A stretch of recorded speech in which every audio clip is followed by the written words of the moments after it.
Buenas tardes, chiquillos. Espero que estén todos muy bien. La clase de hoy día corresponde a proceso de atención de enfermería en el paciente con enfermedad pulmonar obstructiva crónica.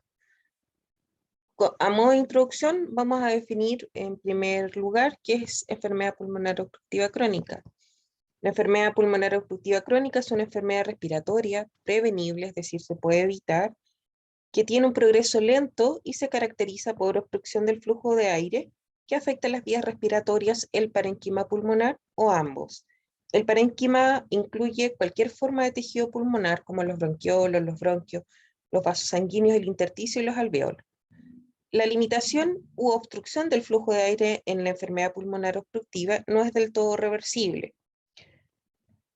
¿Qué patologías incluyen este tipo de alteraciones? El enfisema y la bronquitis crónica.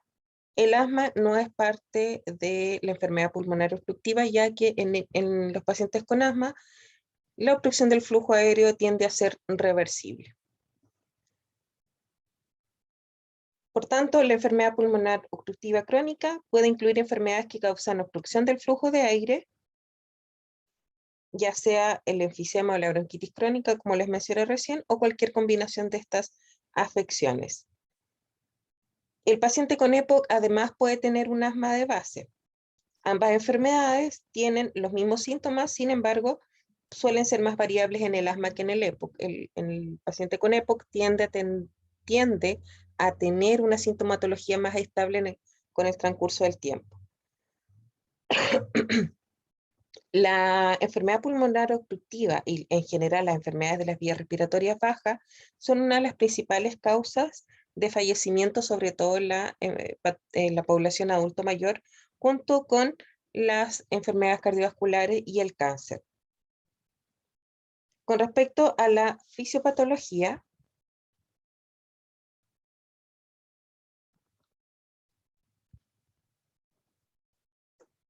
bueno, acá tenemos algunos datos a nivel nacional. Con respecto a la información que nos entrega el Departamento de Estadística y de Información en Salud, en el año 1990 fallecieron 1842. Se triplicó esa cifra en aproximadamente 10 años. ¿Quiénes son más afectados de EPOC? Principalmente los pacientes de sexo femenino. Y dentro de las causas, que ya lo vamos a ver más adelante, el tabaquismo provoca aproximadamente un 40,6% de los pacientes con EPOC.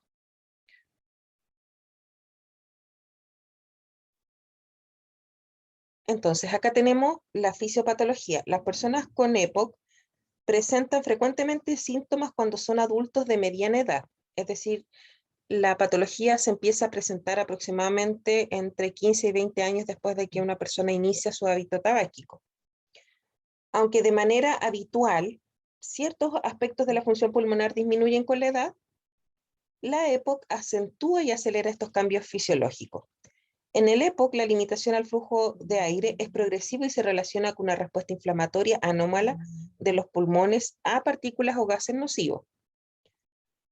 La respuesta inflamatoria se presenta en toda la extensión de las vías respiratorias proximales y periféricas, el parénquima del pulmón y la vasculatura pulmonar. Debido a la inflamación crónica y en los intentos del organismo por repararla, se presentan cambios y estrechamiento en las vías respiratorias.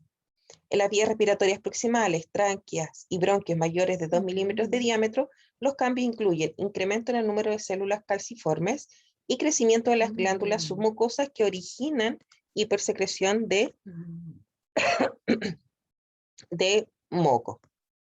En las vías respiratorias periféricas, en los bronquiolos mayores de 2 milímetros de diámetro, la inflamación torna gruesa la pared de la vía aérea y causa fibrosis peribronquial, exudado en la vía aérea y estrechamiento en toda la vía respiratoria. Con el tiempo, esta evolución de la lesión y la reparación da lugar a formación de tejido cicatrizal y estrechamiento de la luz de la vía respiratoria. También se presentan cambios inflamatorios y estructurales en el parénquima pulmonar, los bronquiolos respiratorios y alveolos.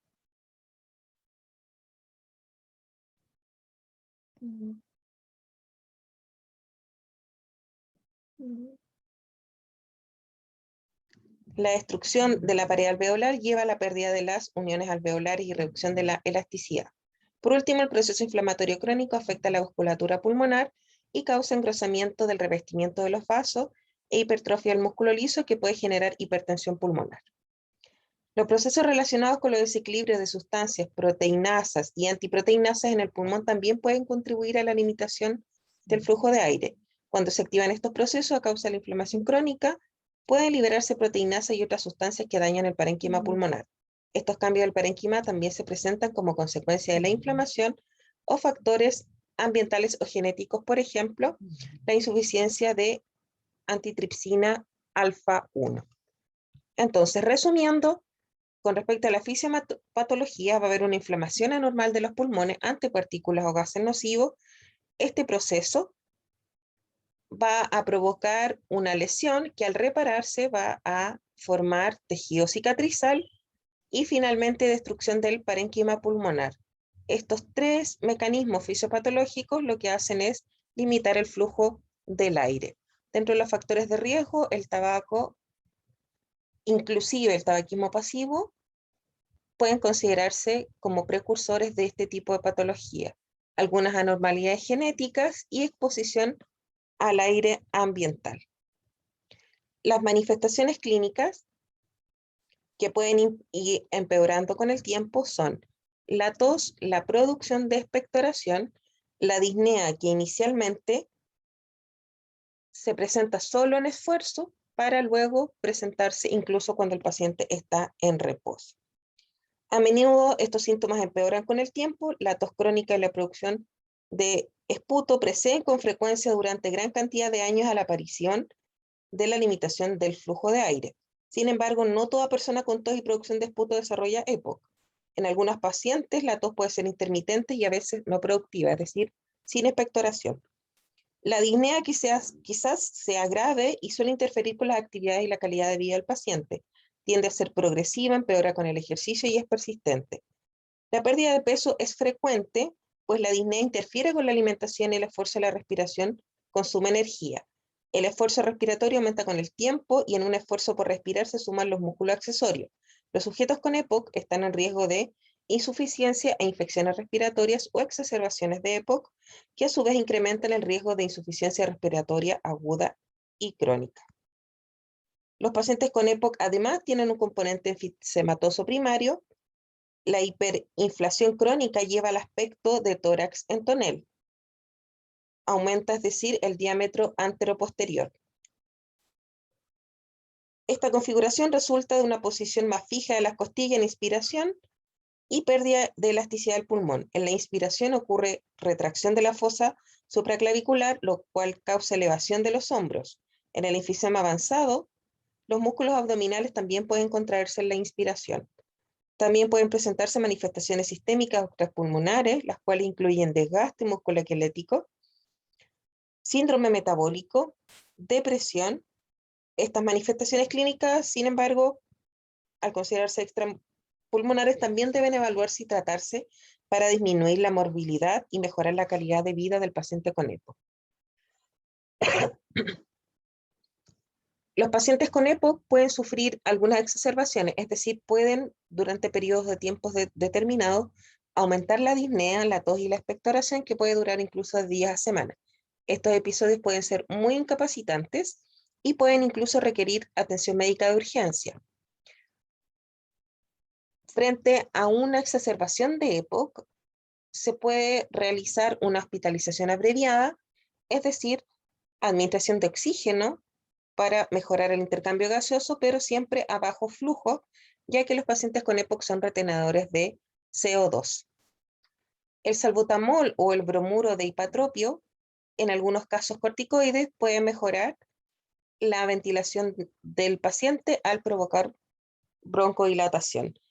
Esto se hace durante 1 hora, se controla la saturación, se controlan los exámenes de la sintomatología del paciente y si esta mejora, el paciente se puede ir a su casa.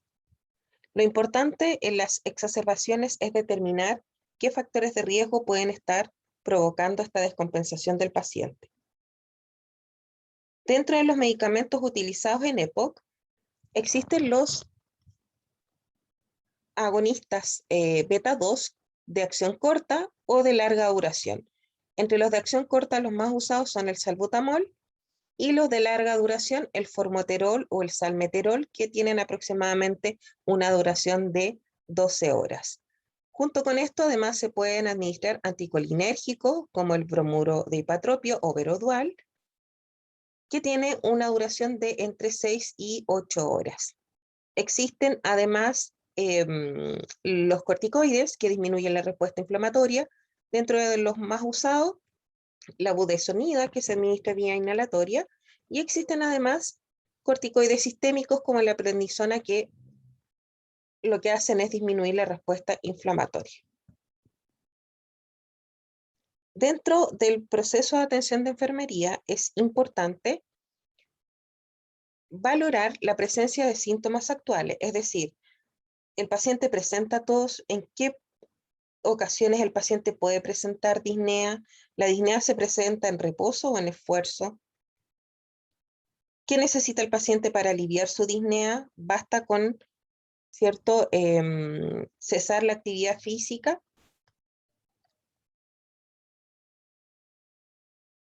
Por tanto, lo que vamos a hacer es recopilar todos los antecedentes con respecto a los síntomas actuales.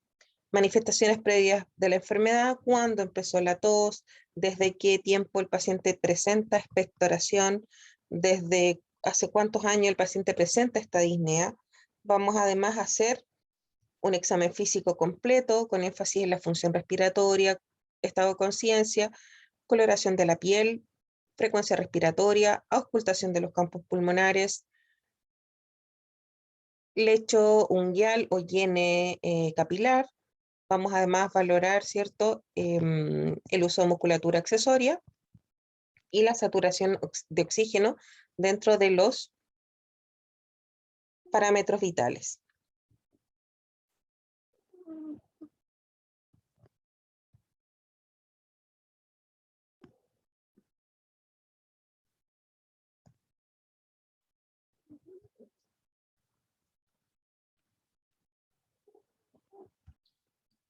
Como mencioné hace un momento, el paciente con EPOC sufre cambios estructurales y funcionales de su vía respiratoria.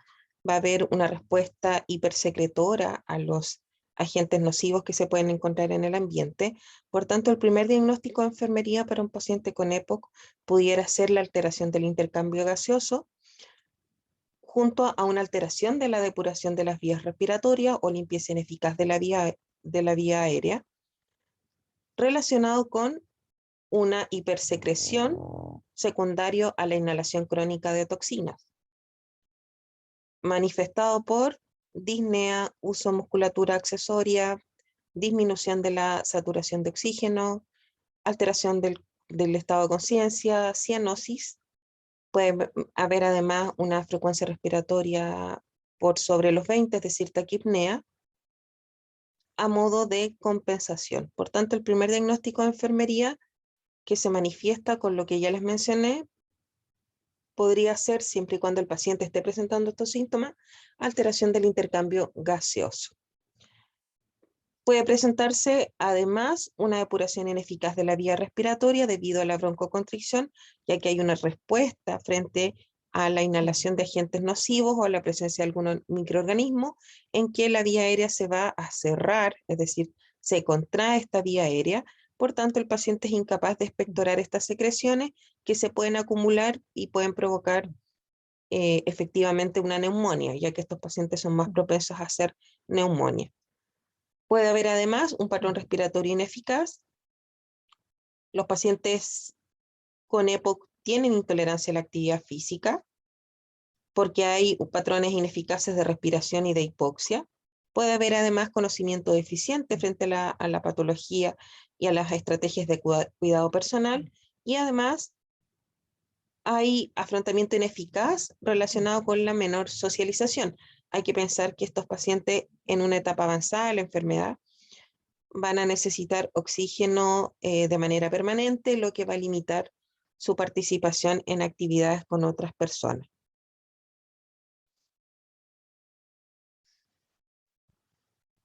Dentro de las complicaciones potenciales del EPOC está la insuficiencia respiratoria, es decir, el paciente tiene tanto compromiso del intercambio gaseoso que manifiesta signos y síntomas de hipoxia severa, por lo que puede llegar incluso a necesitar ventilación mecánica. La atelectasia, que es el colapso alveolar, puede haber infección pulmonar, que puede ser una neumonía, puede haber rotura de un alveolo, lo que va a provocar un neumotórax, e incluso puede presentarse hipertensión pulmonar. Dentro de las intervenciones, uno de los principales objetivos es fomentar la suspensión del hábito tabáquico. Para mejorar la depuración de las vías respiratorias, se puede utilizar ejercicios respiratorios. Es importante además mantener al paciente bien hidratado para que la viscosidad de las secreciones disminuya y este sea más fácil de eliminar. Se debe realizar además drenaje postural para ayudar a eliminar las secreciones, manteniendo siempre al paciente semisentado.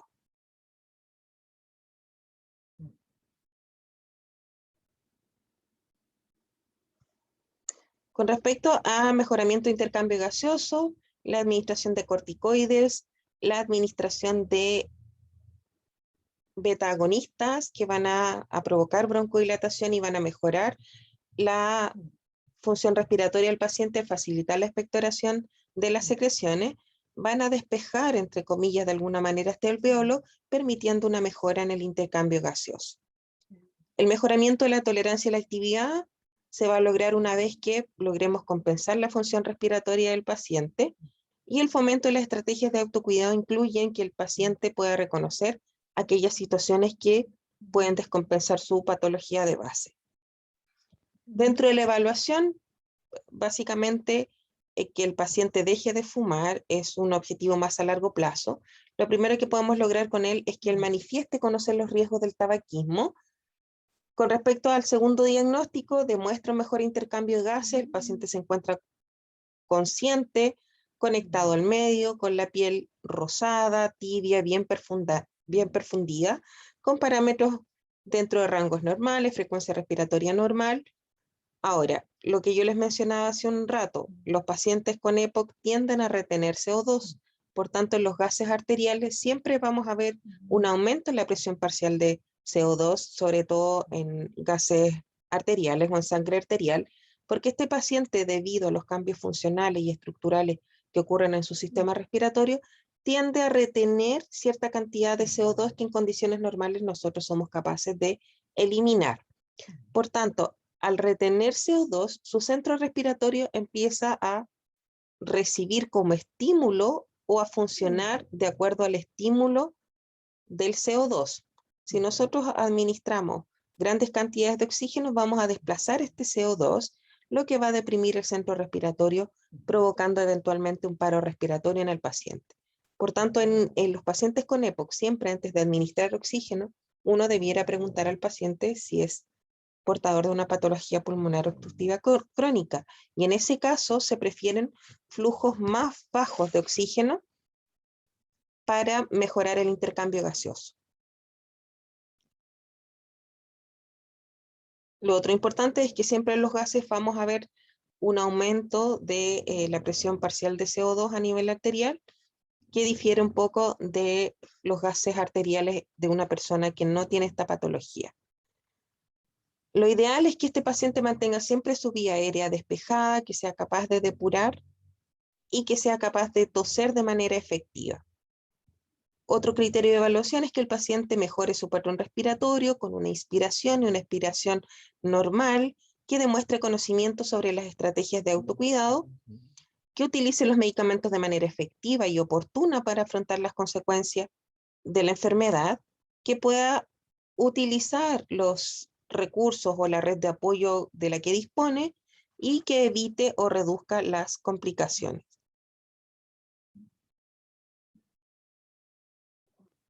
Entonces, a modo de resumen, Los principales diagnósticos de enfermería: alteración del intercambio gaseoso, depuración o limpieza ineficaz de la vía aérea, patrón respiratorio ineficaz, intolerancia a la actividad y conocimiento deficiente de las estrategias de cuidado personal, además de un afrontamiento ineficaz relacionado con la limitación en la socialización. Por favor, complementen con el Brunner todos estos aspectos, principalmente lo que tiene que ver con intervenciones de enfermería. Cualquier duda que tengan, por favor me la hacen saber. Que estén muy bien